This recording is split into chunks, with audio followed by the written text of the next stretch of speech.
അപ്പോ അപ്പവും ആളും ഒരുമിച്ചുണ്ടെന്ന് ഉറപ്പാ അല്ലേ അങ്കിൾ? അതെ, അങ്ങനെയാ അപ്പു ഗീതയോട് പറഞ്ഞേ. അവരെ ട്രേസ് ചെയ്യാനോ കംപ്ലൈന്റ് ചെയ്യാനോ നോക്കിയാൽ രണ്ടുപേരും സൂയിസൈഡ് ചെയ്യുന്നൊക്കെയാ ഭീഷണി. അപ്പോൾ അങ്ങനെ പറഞ്ഞ സ്ഥിതിക്ക് നമ്മളായിട്ടൊരു ഇഷ്യൂവിന് പോകാതിരിക്കുന്നല്ലേ അങ്കിൾ നല്ലത്? ഞാൻ വിചാരിച്ചത് എന്നെ തോൽപ്പിക്കാൻ വേണ്ടിയാവും മാളു വക്കീലിനോട് അപ്പുവായിട്ടുള്ള സൗഹൃദം ഉപേക്ഷിക്കാൻ പറ്റില്ലെന്ന് പറഞ്ഞെന്ന്. പക്ഷേ അത് വളരെ ജെന്യുവിനാണെന്ന് എനിക്കിപ്പോഴാണ് മനസ്സിലായത്. ഒരു കാര്യത്തിൽ എനിക്ക് നിരാശയുള്ളങ്ങളെ, അങ്ങനൊരു ആഗ്രഹം മാളുവിനുണ്ടായിരുന്നെങ്കിൽ എന്നോട് മാളുവിന് നേരത്തെ തുറന്നു പറയായിരുന്നു. സോറി, മാളുവിന് അങ്ങനൊരു താല്പര്യം ഉള്ളതുകൊണ്ട് ഞാൻ അവളോട് ചെയ്തത് തെറ്റല്ല എന്ന് സ്വയം ന്യായീകരിക്കാനല്ല ഞാനിത് പറഞ്ഞത്. മാളു എന്നോട് ചെയ്തതിനേക്കാൾ ഗുരുതരമായ തെറ്റ് ഞാൻ മാളുവിനോട് ചെയ്തതെന്ന് എനിക്കറിയാം അങ്കിൾ. പക്ഷേ മാളു നേരത്തെ തുറന്നു പറഞ്ഞിരുന്നെങ്കിൽ കാര്യങ്ങൾ ഇത്രത്തോളം വഷളാവില്ലായിരുന്നു.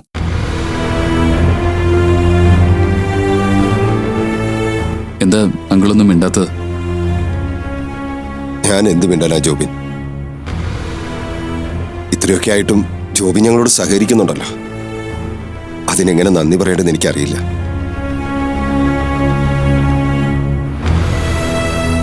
എന്റെ മോള് തന്നോടും ടീച്ചറിനോടൊക്കെ കാണിച്ച നെറികേടിന് എങ്ങനെ ക്ഷമ ചോദിക്കണമെന്ന് പോലും ഞങ്ങൾക്കറിയില്ല ജോബിൻ. അങ്ങനെയൊന്നും ചിന്തിക്കില്ല അങ്കിൾ. ക്ഷമ പറയാനാണെങ്കിൽ ഞാനല്ലേ ഇത് ആദ്യം ചെയ്യേണ്ടത്. അലീന ഇന്നെന്നെ കാണാൻ വീട്ടിൽ വന്നിരുന്നു. അവള് പറയുന്നത് എത്രത്തോളം സത്യമാണെന്ന് എനിക്കറിയില്ല അങ്കിൾ. പക്ഷെ അലീനയുടെ വാക്കുകളിൽ അപ്പുവും ആളും തമ്മിൽ അങ്ങനൊരു ബന്ധം ഉണ്ടായിരുന്നു എന്ന് അലീനയ്ക്ക് നേരത്തെ അറിയാമായിരുന്നു എന്ന് എനിക്ക് മനസ്സിലായത്. അതെന്നോട് ഡയറക്റ്റായിട്ട് പറയാൻ അലീനയ്ക്ക് മടിയായിരുന്നു. അതുകൊണ്ട് ഞാൻ മാളുവിനെ ഡിവോഴ്സ് ചെയ്യണമെന്ന് അലീന വാശി പിടിച്ചതെന്ന്. ഒരർത്ഥത്തിൽ നോക്കിയാ ആ കുട്ടി പറഞ്ഞതിപ്പോ സത്യമായിട്ട് വന്നില്ലേ? കൂട്ടത്തിൽ നിന്ന് എല്ലാവരും അവൾ ചതിക്കുകയായിരുന്നു. ആരോടും ഒരു പരാതിയില്ലാതെ ഇവിടെ ഒതുങ്ങിക്കൂടാന്ന് പറഞ്ഞത് അവളുടെ വെറും അടവായിരുന്നു.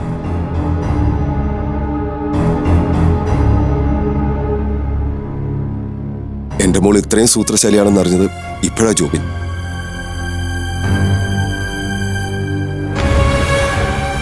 ഇതുവരെയുള്ള ജീവിതത്തിൽ ഞാനും അശ്വതി ആരെയും ചതിച്ചിട്ടില്ല, ആരോടും അനീതിയും കാണിച്ചിട്ടില്ല.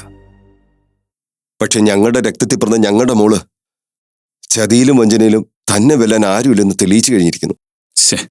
എന്താ അങ്കിൾ, അങ്ങനെയൊന്നും പറയല്ലേ. മാളുവിന്റെ ഭാഗത്തുനിന്നുകൂടി നമ്മളൊന്ന് ചിന്തിച്ചു നോക്ക്. ഇപ്പോഴും ജോബിൻ അവളെ ന്യായീകരിക്കണം. ന്യായീകരിക്കല്ല അങ്കിൾ. ഒന്ന് ആലോചിച്ചാൽ മാളുവിനെ നമുക്ക് കുറ്റപ്പെടുത്താൻ പറ്റില്ല. അതൊരു ഫാക്റ്റാണ്. മാളുവിന് നമ്മളെക്കാളൊക്കെ പ്രിയപ്പെട്ടത് അപ്പുവായിരുന്നു. അതുകൊണ്ട് അപ്പു ഇല്ലാതെ തനിക്ക് ജീവിക്കാൻ പറ്റില്ല എന്നുള്ളൊരു സ്റ്റാൻഡിലേക്ക് മാളു എത്തിയത്. അതിനിടയിൽ നമ്മളെ കുറച്ചു പേരെ വേദനിപ്പിക്കേണ്ടി വരുമെന്നതായിരുന്നു മാളുവിന്റെ ഏറ്റവും വലിയ സങ്കടം. പക്ഷേ ആ വേദനേക്കാളും അപ്പുറം മാളുവിന് അപ്പു. അതുകൊണ്ട് മാളു അപ്പുവിനൊപ്പം പോയത്. അങ്കിൾ, ഈ അവസരത്തിൽ അങ്ങനെ പറയാമോ എന്ന് എനിക്കറിയില്ല. എങ്കിലും ഒരു കാര്യം ഞാൻ പറയട്ടെ. ഇനിയെങ്കിലും അവരെ ഒരുമിച്ച് ജീവിക്കാൻ അനുവദിക്കണം. അല്ലെങ്കിൽ നമുക്കെല്ലാവർക്കും മാളുവിനെ അപ്പുവിനെ നഷ്ടപ്പെടും. അതെന്തായാലും നടക്കുന്ന കാര്യമല്ല ജോബിൻ. അതിലും ഭേദം ഞങ്ങൾക്ക് അവളെ നഷ്ടപ്പെടുന്നത് തന്നെയാ.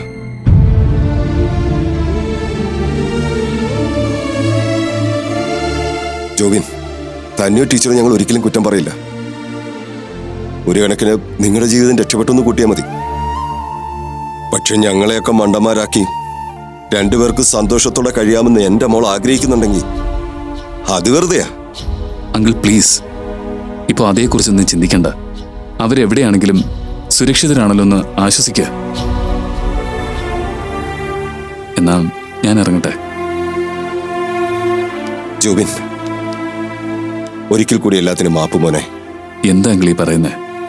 ഇങ്ങനെയൊക്കെ പറഞ്ഞ് എന്നെ നിങ്ങളും കൂടി വിഷമിപ്പിക്കല്ലേ. ആൻറ്റി, ഞാൻ പിന്നെ വരാം.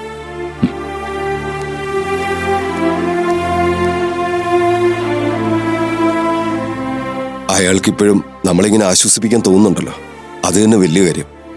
ഇല്ലേ അശ്വതി?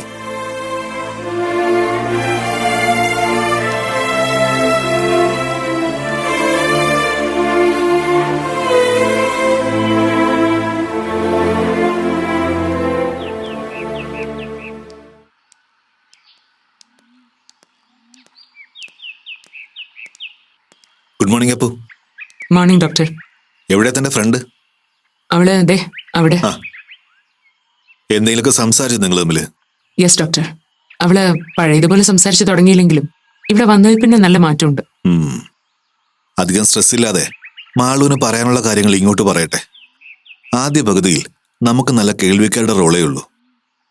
അപ്പു, എനിക്ക് തന്നോട് വളരെ ഇമ്പോർട്ടൻ്റ് ആയിട്ടുള്ള ചില കാര്യങ്ങൾ പറയാനുണ്ട്. എന്താ ഡോക്ടർ? നിങ്ങളുടെ ഈ മിസ്സിങ്ങിനെ കുറിച്ച് വീട്ടുകാരുടെ ഭാഗത്തു നിന്നുള്ള എന്തെങ്കിലും റെസ്പോൺസ് അറിഞ്ഞോ? വീട്ടുകാരുടെ അറിവോ സമ്മതമോ ഇല്ലാതെ നിങ്ങളെ കാണിച്ച സാഹസം ഒരിക്കലും നിയമപരമായി സാധൂകരിക്കാൻ പറ്റുന്ന ഒന്നല്ല. വീട്ടുകാർക്ക് അതുണ്ടാക്കുന്ന ഇമോഷണൽ കോംപ്ലിക്കേഷൻസ് വേറെയും.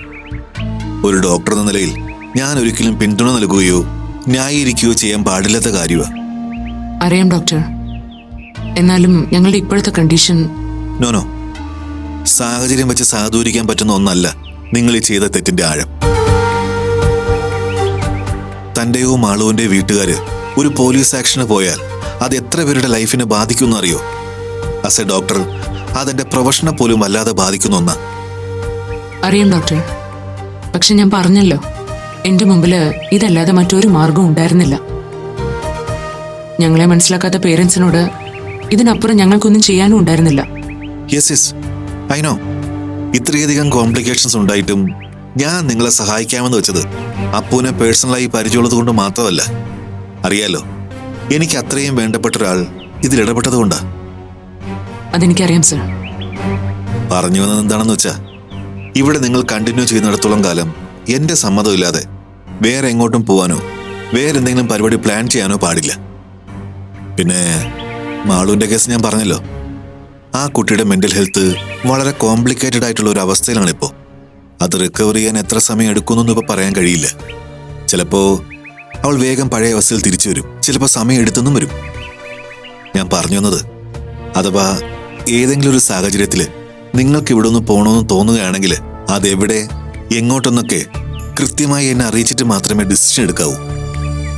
അങ്ങനെ ഞങ്ങൾ മാത്രമായി ഒരു ഡിസിഷൻ എടുത്ത് എന്തെങ്കിലും ചെയ്യുമെന്നുള്ള പേടി ഡോക്ടറിന് വേണ്ട. ഡോക്ടർ പറഞ്ഞ ആളോട് എനിക്കൊരു കമ്മിറ്റ്മെന്റ് ഉണ്ട്. അതുകൊണ്ട് എന്ത് തീരുമാനം എടുത്താലും അത് ആ വ്യക്തിയുമായിട്ട് ആലോചിച്ച് ഡോക്ടറിനെ ഇൻഫോം ചെയ്തതിനു ശേഷം മാത്രമേ ഉണ്ടാവൂ. ഗുഡ്. ഞാനൊന്ന് ഓർമ്മിപ്പിക്കാനാ അപ്പനെ കാണാൻ വന്നത്.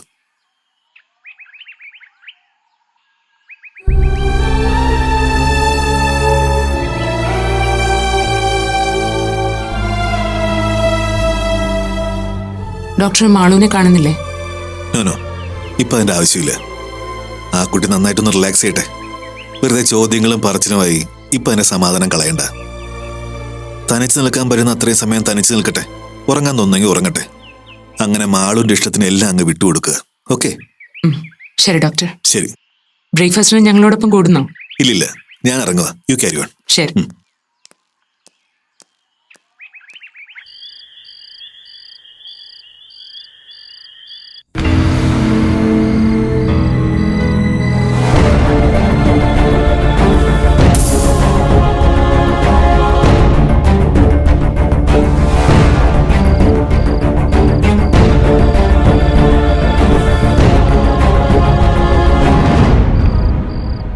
നീ ഇതുവരെ കിടന്നില്ലേ?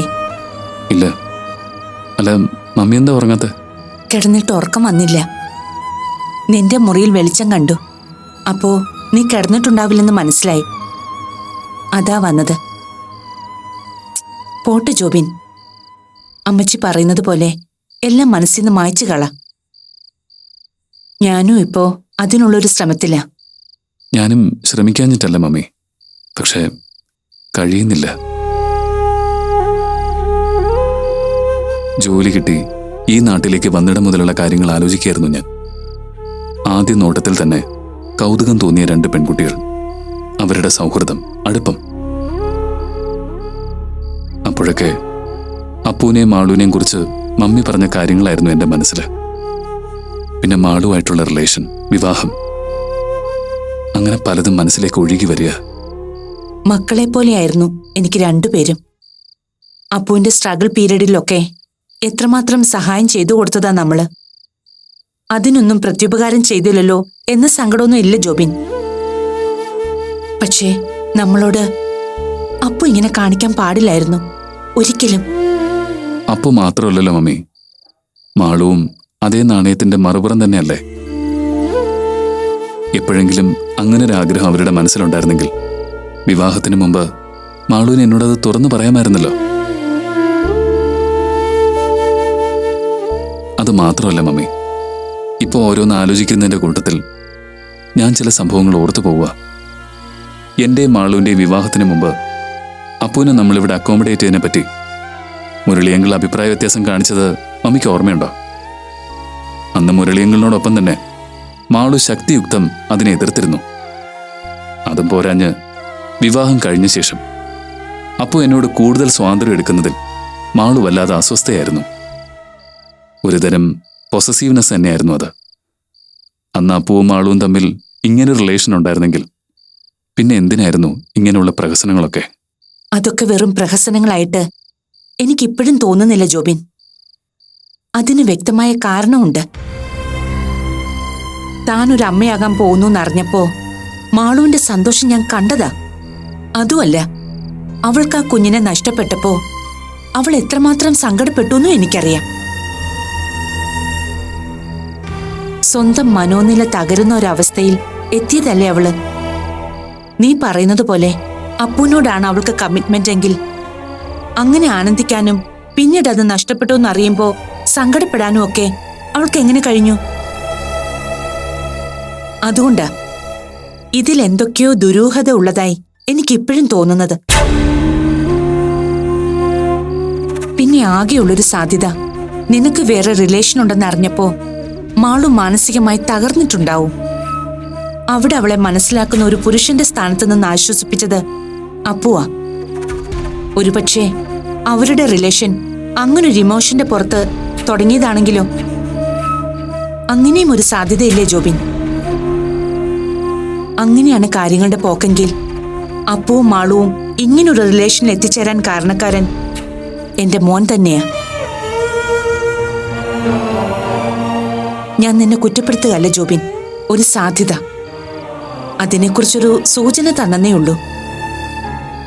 അങ്ങനെയൊന്നും ആവാതിരിക്കട്ടെ എന്നാ ഇപ്പോഴും എന്റെ പ്രാർത്ഥന. നീ കിടന്നോ. ഇനിയും സംസാരിച്ചിരുന്ന പരസ്പരം വേദനിപ്പിക്കുന്നതേ നമുക്ക് പറയാനുണ്ടാകൂ. ഞാനും ഒന്ന് ഉറങ്ങാൻ നോക്കട്ടെ.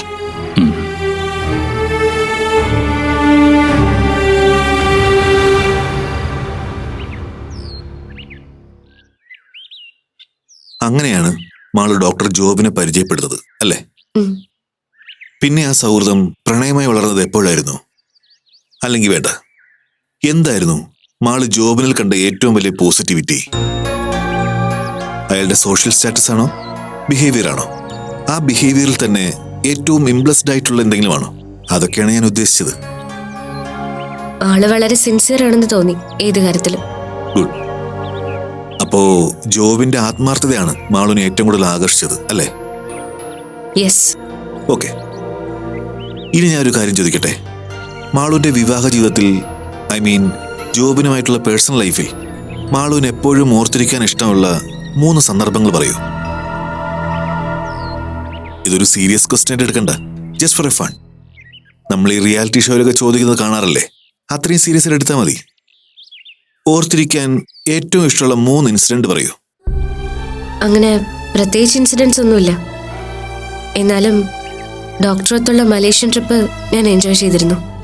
U mean your honeymoon trip? ആ അതെ. ഇനി ഒരു 2 ഇൻസിഡന്റ് കൂടി പറയൂ.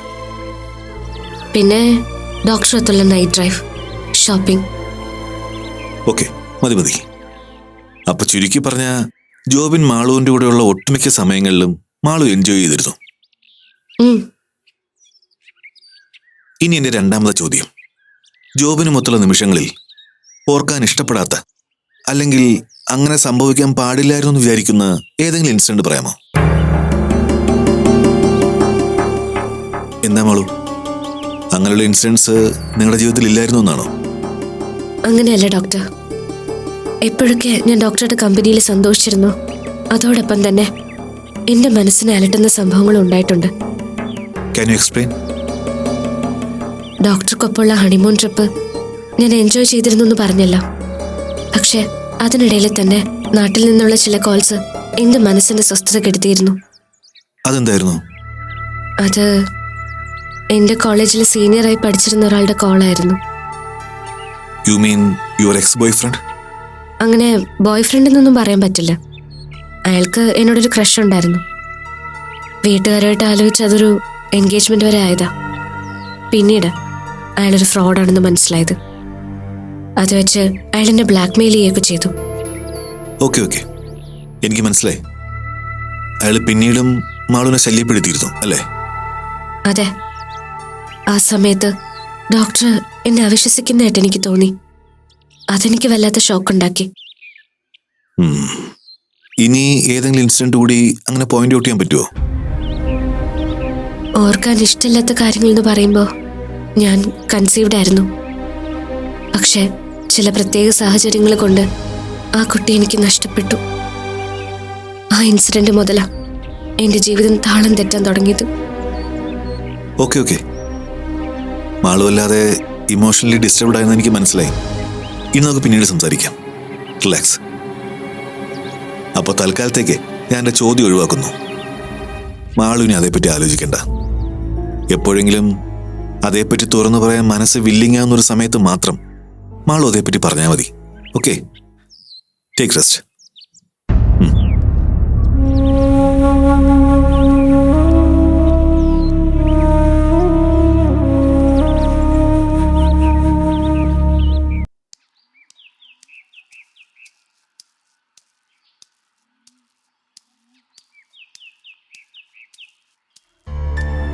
Hello sir.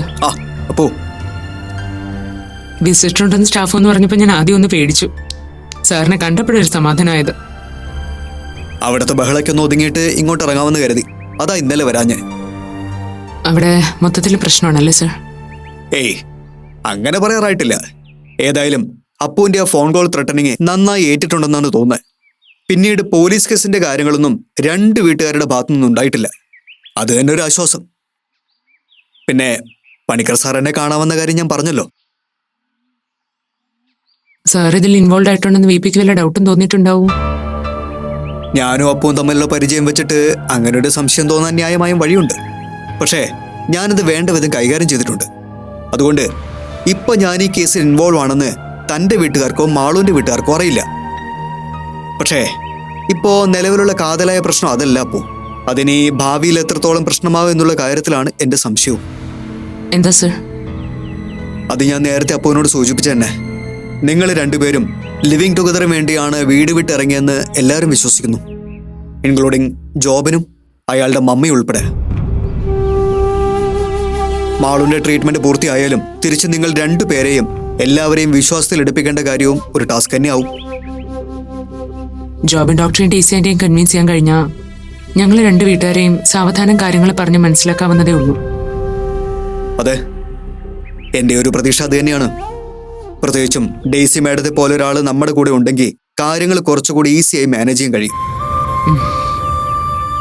പോട്ടെ അപ്പോ, എല്ലാം നല്ലതിനു വേണ്ടിയാണെന്ന് കരുതി സമാധാനിക്കുക. കാര്യങ്ങൾ ശുഭകരമായി പര്യവസാനിച്ചാൽ എല്ലാവരുടെയും ഈ വെറുപ്പും വിദ്വേഷവും ഒക്കെ നമുക്ക് മാറ്റിയെടുക്കാവുന്നേ ഉള്ളൂ. അതുപോട്ടെ, മാളു എന്ത് പറയുന്നു? വന്നതിലും കുറച്ച് ബെറ്ററായി തോന്നുന്നു. ഡോക്ടർ അങ്ങനെ തന്നെയാ പറയുന്നത്. എന്തായാലും ഞങ്ങൾക്ക് ഇവിടെ കുറച്ച് ദിവസം കൂടി സ്റ്റേ ചെയ്യേണ്ടി വരും തോന്നുന്നു സർ. എന്തായാലും നമ്മൾ നനഞ്ഞിറങ്ങിയില്ല. അപ്പോ ഇനി ഇതിലൊരു തീരുമാനമായിട്ടേ മടങ്ങുന്നുള്ളൂ. വാ, നമുക്ക് ഡോക്ടറിന് കാണാം.